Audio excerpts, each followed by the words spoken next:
খান বাড়িতে বিয়ের তোড়জোড় চলছে। বেশ অনেক দিন পর শুভবার্তা নিয়ে হাজির হলো আরিফ আর ফিহা বিয়ের সূত্র ধরে। টানা 3টা দিন হসপিটালের কাটিয়ে অবশেষে ফিহাকে খান বাড়িতে নিয়ে এলো সবাই। আপাতত আলোচনা সমালোচনার জন্য খান বাড়ির পরিবেশটা উপযুক্ত মনে করায় ফিহাকে হসপিটাল থেকে সোজা খান বাড়িতে নিয়ে আসলো মেহেরবান।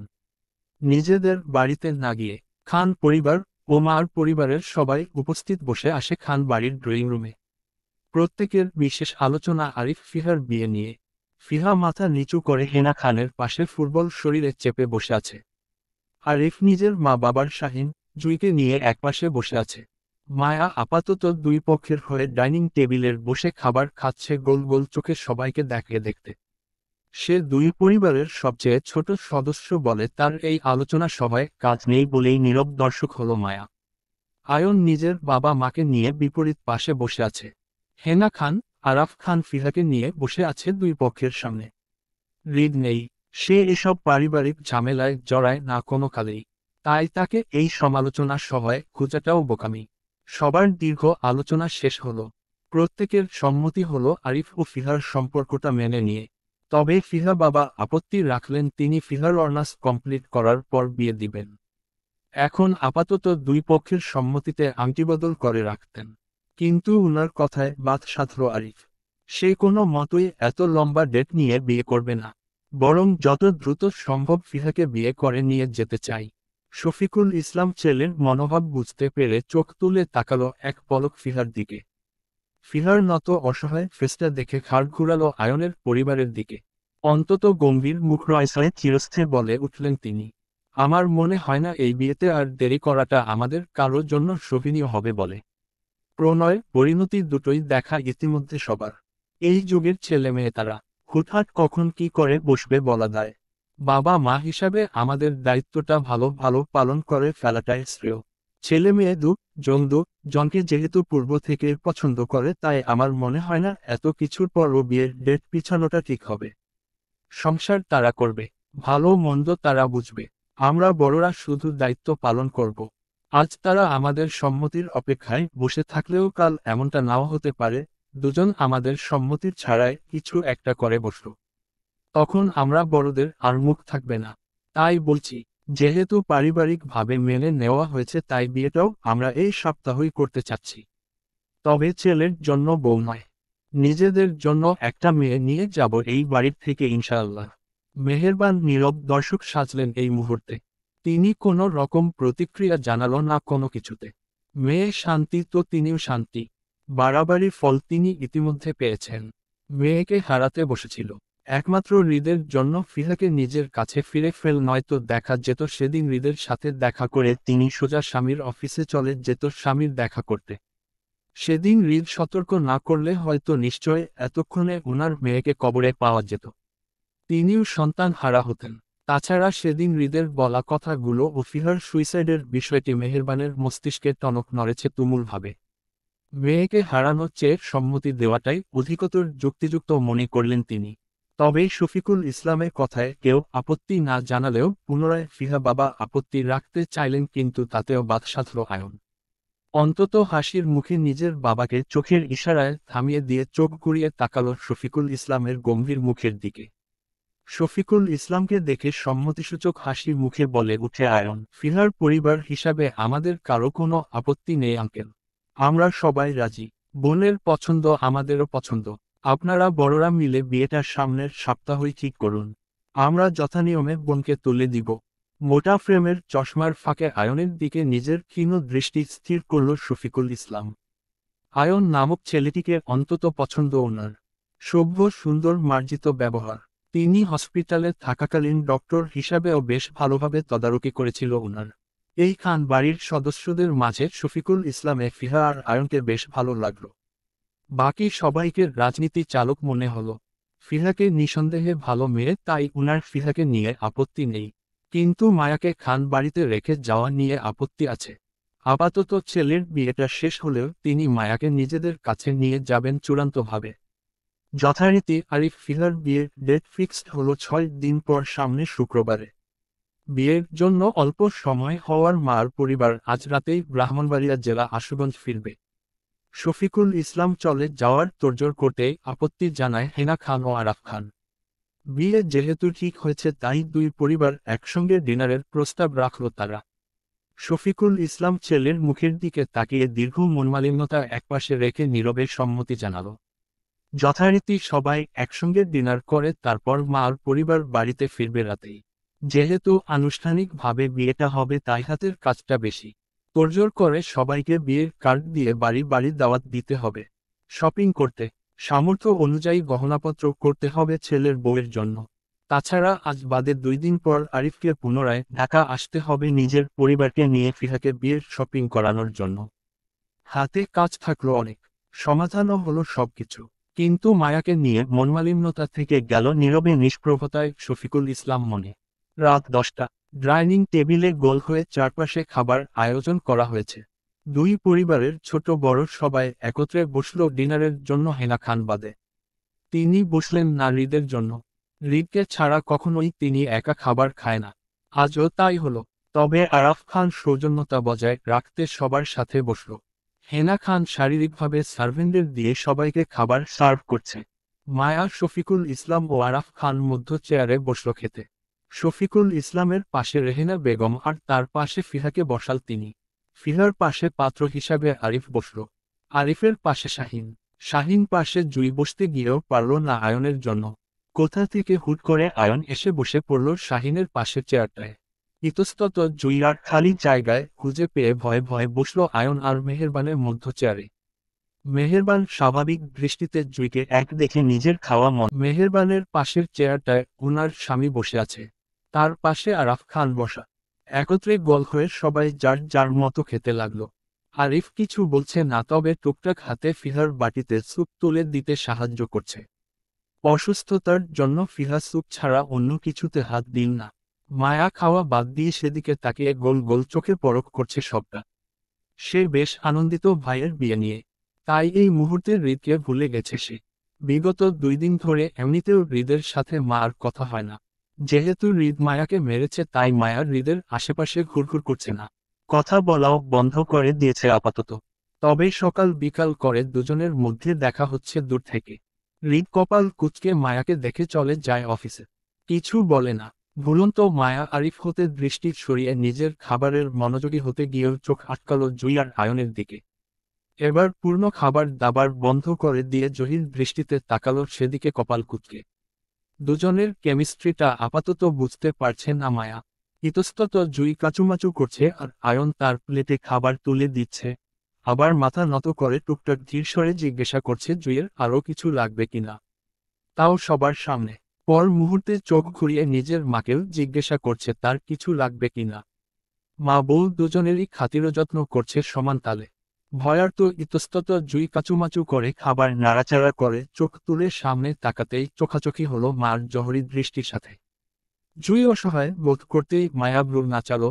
কি চলে জিজ্ঞাসা করে। জুই মার দৃষ্টি বুঝে খানিকটা হাঁসফাঁস করতেই পাশ থেকে আয়নের ধীর কণ্ঠস্বর শোনা গেল। আপনি খাচ্ছেন কেন জুই? বিভ্রান্তিতে মাথা নত করল জুই। তবে আর চোখে মেহেরবানের দিকে তাকালো। মেহেরবান গম্ভীর স্বাভাবিকভাবে খাবার খাচ্ছেন, যেন আয়নের কথা শুনেও শুনেননি তিনি। মেহেরবানকে স্বাভাবিক দেখে জুই স্বস্তির নিঃশ্বাস ফেলল। চোখ তুলে সামনে তাকিয়ে মায়াকে দেখল একবার। মার অবুঝ তীক্ষ্ণ দৃষ্টি পরিস্থিতি বোঝার তীব্র চেষ্টা। টিল টিল রাতের প্রহরেই মার পরিবার চলে গেল নিজেদের বাড়িতে। মায়াকেও নিয়ে যেতে চেয়েছিল আরিফ বিয়ে উপলক্ষে, কিন্তু মায়া অবশিষ্ট 2টো পরীক্ষা চলাকালীন যেতে পারল না। আজকাল 2 দিন 2টো পরীক্ষা দিয়ে মায়াও চলে যাবে নিজের বাড়িতে ভাইয়ের বিয়ের জন্য। পরশুদিন মার পরিবার পুনরায় ঢাকায় আসবে বিয়ের শপিং করতে, তখন সবার সাথে মায়াও চলে যাবে আশুগঞ্জ, এমনটা ঠিক করল মার পরিবার। এতে অবশ্য বিশেষ কেউ আপত্তি জানায়নি, শুধু হেনা খান ছাড়া। কিন্তু শফিকুল ইসলামের ইচ্ছা উনার সকল ছেলেমেয়েদের একসঙ্গে দেখতে চাই বিয়ের উপলক্ষে। এতে মার ও সম্মতি ছিল বেশ উৎফুল্লতার সঙ্গে। মার দিকে তাকিয়ে হেনা খানও বিষণ্ণ মনে মেনে নিল বিষয়টি। মায়াকে ছাড়া উনার খান বাড়িতে ভালো লাগে না কোনো কিছুতে। কিন্তু মার খুশিতে তিনিও আর নাহুত করলেন না। যথাযথভাবে ঠিকঠাক হলো মায়া নিজের ভাইয়ের বরযাত্রী হয়ে আসবে আয়নদের বাড়িতে। ফিহা বিয়েটা তাদের চৌধুরী বাড়ি থেকেই হবে।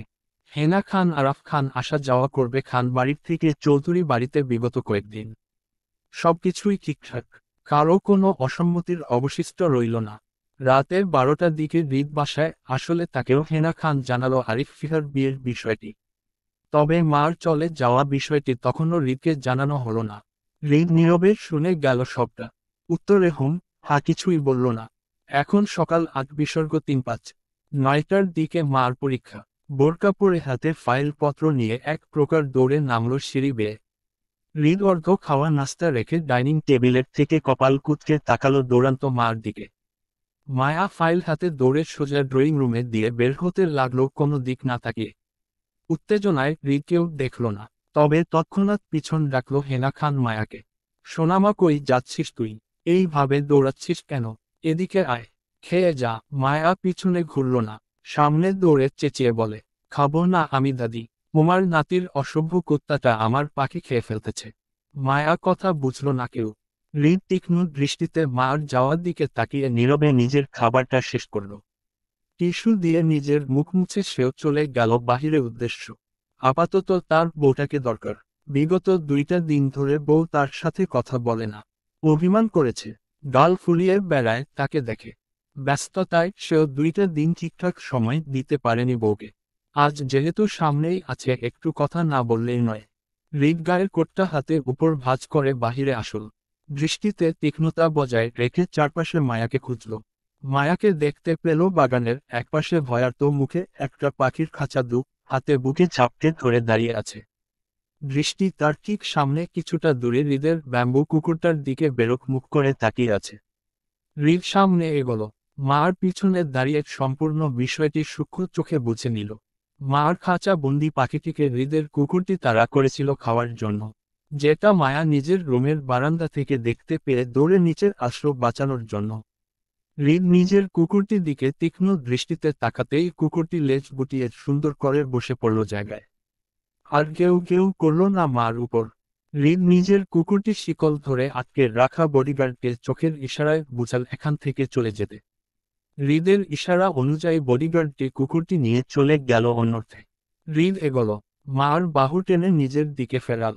মায়া হৃদকে দেখেও কিছু বলল না, বরং গাল ফুলিয়ে পুনরায় বামে মুড়ে গেল গাঢ় অভিমানে খাঁচা নিয়ে।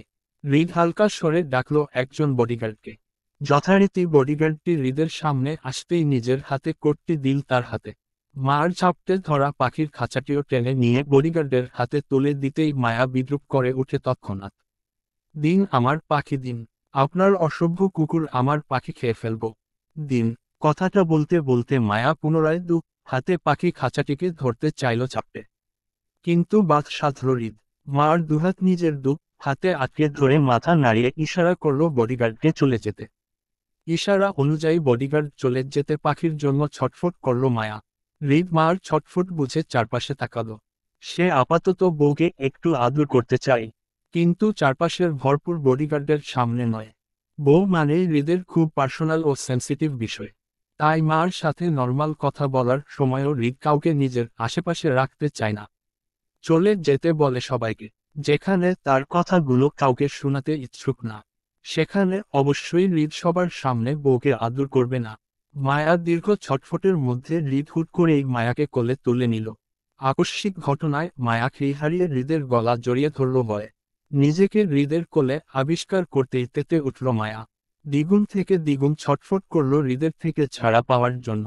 হৃদ ছাড়ল না, বরং শক্ত হাতে মায়াকে কোলে নিয়ে এড়িয়ে গেল পার্কিং এরিয়ার দিকে। মায়াকে নিজের গাড়ির সামনে দাঁড় করাতেই পালাতে চাইল মায়া। হৃদ মায়া পেট চেপে ধরে নিজের গাড়ির সাথে আটকালো। দুহাত দুই দিকে দিয়ে মায়াকে নিজের মধ্যস্থতায় আটকে রেখে ঝুঁকে পড়ল মার মুখের উপর। ভ্রূ নাচিয়ে মায়াকে প্রশ্ন করে হৃদ, কি ম্যাডাম, কি চলে? আজকাল পালানোর ধান্দায় থাকেন মনে হচ্ছে। দেখার সাক্ষাৎ পাওয়া যাচ্ছে না আপনার। পায়ে শিকল পরাতে হবে ধরে রাখার জন্য হুমম। হৃদের কথাগুলো কানে তুলল না মায়া, বরং গাঢ় অভিমানে অনল রয় মায়া গাল ফুলিয়ে শরীর বেঁকে মুড়ে গেল ডানে হৃদের হাতের ভিতর। কিছু না বলে নিঃশব্দে নিজের অভিমান প্রকাশ করল হৃদের কাছে। হৃদ বুঝল, হাসতে গিয়েও হাসল না, গম্ভীর থাকল। দেখা যাবে হৃদ এই মুহূর্তে হাসতে তার বউ আরো বেঁকে বসবে, ভাববে তাকে নিয়ে হৃদ মজা করছে। তাই হৃদ হাসল না, তবে এক হাতে মার বাহু টেনে সোজা করল। পুনরায় নিজের মুখোমুখি দাঁড়া করালো হৃদ। মায়াকে কথা বলতে না দেখে হৃদ কপালের একপাশ চুলকে বলল, কি ম্যাডাম, কথা বলবেন না? মায়া গাল ফুলিয়ে উত্তর করল, না, শিওর। মার গাঢ় অভিমানটা বুঝে হৃদ কূটনৈতিক বুদ্ধি খাটালো। যেহেতু দুজনের হাতেই সময় কম, যার যার কাজে যেতে হবে। হৃদের অসিফ মার পরীক্ষা 9টায়, তাই হৃদ দ্রুত মার রাগ ভাঙাতে চাইল। হৃদ জোরপূর্বক মায়াকে আদর করে গেলে দেখা যাবে মার অভিমান কমবে না, উল্টো আরও বাড়বে। ভুল বুঝতেও পারে, তাই হৃদ সরাসরি কিছু বলে মার রাগ ভাঙাল না। বোকাশোকা অল্প বয়সী কিশোরীরা খুবই অভিমানী হয়। তাছাড়া হৃদ যেহেতু শক্ত হাতে বউকে মেরেছে, তাহলে নরম হাতে বউয়ের অভিমানটা তো ভাঙানোর দরকার, তাই না? হৃদ কূটনীতি বুদ্ধি খাটিয়ে অন্তত গম্ভীর ভারী মুখে বলল, আজকাল আপনি আমার সাথে কথা বলা বন্ধ করে দিছেন। আমার খবর টবর নেওয়া ছেড়ে দিছেন। স্বামীর দরকার নাই তাই নেন না। ভালো কথা। আপনি তো আর জানেন না আমার সাথে কি হচ্ছে আজকাল। একা ঘুমাতেও ভয় লাগে। উফ, কি অসহায় হয়ে পড়ি তখন আমি। কাকে যে বুঝাই। হৃদের অসহায় চেহারায় টনক নড়ল মার। তার স্বামীও আজকাল অসহায় হয়ে পড়ছে, সেটা কি মার জন্য কম বড় চমক নাকি? মার নিজের রাগ অভিমান সব ভুলে গেল এক মুহূর্তেই। শুধু মাথায় থাকলো হৃদ ও হৃদের অসহায়ত্বের কারণ জানাটা। মার মিস্টার ভিলেনও বুঝি কখনো অসহায় হয়? একা ঘুমাতে ভয় পায়? সাংঘাতিক বিষয় না এটি? মার জানা দরকার না? মার চমকে উঠে তৎক্ষণাৎ উত্তেজিত কণ্ঠে বলল হৃদকে, আমাকে বুঝান, আমাকে বুঝান। আমি বুঝব। আমাকে বলুন কি হচ্ছে আপনার সাথে। হৃদের ফেসে ভীষণ কষ্টভর দেখা গেল মার চোখে। হৃদ নিজের কূটনৈতিক বুদ্ধি জোরালো ভাবে প্রখর করে বলল, তুমিই তো বুঝবে বউ। তুমি ছাড়া তো আর কেউ বুঝবে না আমার এই গুরুতর সমস্যাটা। তুমি আমার আপন বউ না। বুঝে না বুঝে মায়া তৎক্ষণাৎ মাথা নাড়াল। হৃদ এবার সোজা হয়ে দাঁড়িয়ে ভারী কণ্ঠে বলল, বুঝলে বউ, আজকাল রাতে স্বপ্নে দেখি একটা অপরিচিত মেয়ে আমাকে জোরপূর্বক চুমু খায়। হৃদের কথা শেষ করার আগেই মায়া চোখ বড় বড় করে আশ্চর্য হয়ে বলে, কি হুনমম, আপনি কি করছিলেন? থামাননি কেন মেয়েটিকে? সুযোগ পায়নি থামানোর। খুবই নিরুপায় ছিলাম স্বপ্নে আমি। সাথে লজ্জাও পাচ্ছিলাম একটু আকটু। মেয়েটি খুবই নির্লজ্জ ছিল বউ বলতে হবে।